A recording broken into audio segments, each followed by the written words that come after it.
Friday, April 10th. We woke up to snow from what turned out to be a very significant spring nor'easter.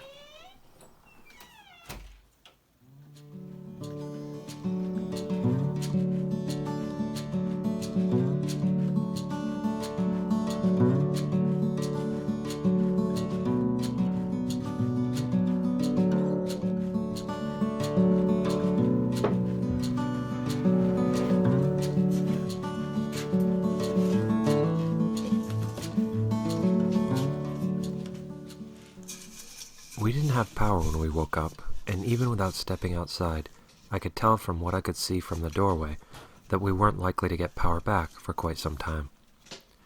Luckily, I'm fairly resourceful, and I don't let little things like a power outage stand in the way of accomplishing the number of important tasks, not least amongst them, coffee in the morning. The snow outside the store just fell off the roof. Before I step in it or shovel it, I wanted to take advantage of its pristine state and put some on the wood stove to melt, then boil for coffee, cooking, washing dishes, and hands. After that, it's outside to assess the damage and start the cleanup process.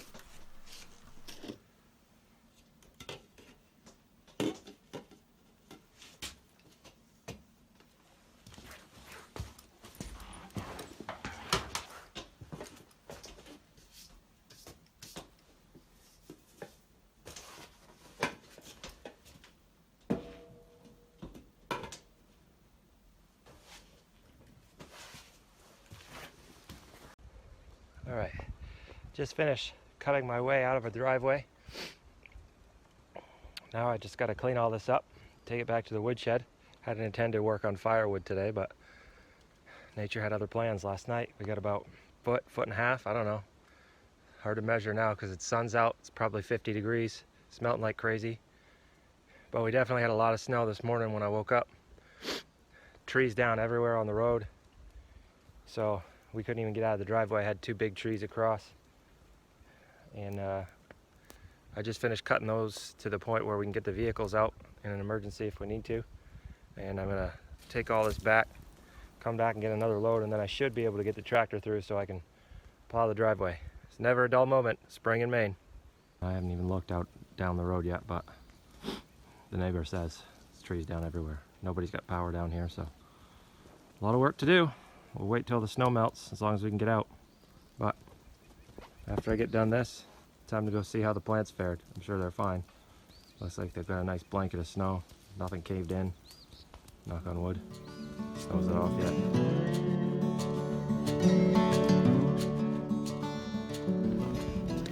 Well, at least the dog's having fun. Check on the plants.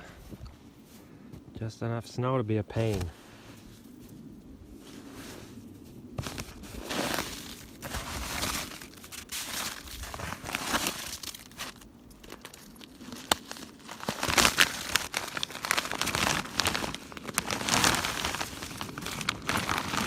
Right, Ziggy?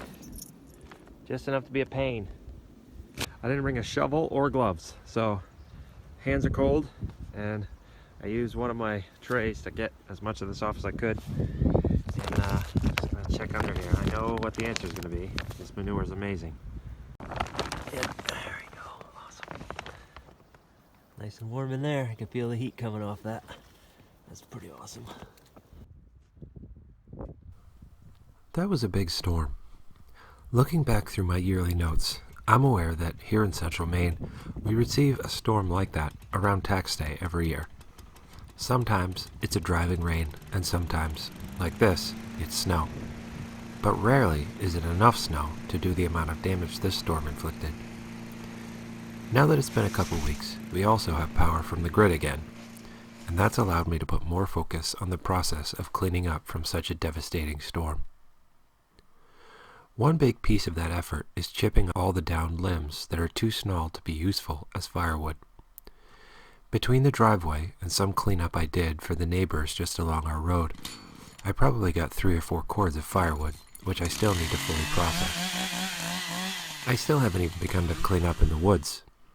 But even after all that work on the driveway and road, there's still an awful lot of debris left from the storm that's too small to buck, split, and stack for next winter. However, that doesn't mean it's useless. Far from it. Ramial wood chips are worth their weight in gold for the homestead garden. Around here, there are two sources of ramial wood chips. Occasionally, I come across the arborists that Maine DOT or our power company monopoly in Maine contract to keep the roads and power lines clear of tree branches. With their massive chippers and dump body trucks, they're a ready source of these wood chips. Usually, these guys are under orders from their foreman to dump the wood chips in a place that's as close to where they're chipped as possible. After all, time and gas are money, so they want to transport as little as possible. If you come across a chipping crew and they're near your home and you have a place they can access, dump, and turn around in easily, it's worth stopping and asking them for their wood chips. The worst that can happen is they say no. That's happened to me a couple times, and a couple times they've said yes. The other option is chipping my own. Rarely, however, do I have time or enough material to make it worth the effort. I thought. In this storm, however, I was provided with both. And after seeing how little time it actually took, I'm thinking I need to do this more regularly. There's always plenty of blowdown in the forest, and I get a highly valuable material that I can use to keep down weeds, preserve moisture, particularly in the perennial and ornamental beds. At some point, even my tendency toward as little waste as possible is overcome by how much value I have in my time. At some point, you reach a diminishing return on your effort, and then all that remaining tiny stuff can be gathered up and put on the bonfire pit. I don't consider that wasteful. I get a lot of enjoyment from a nice fire in the evening.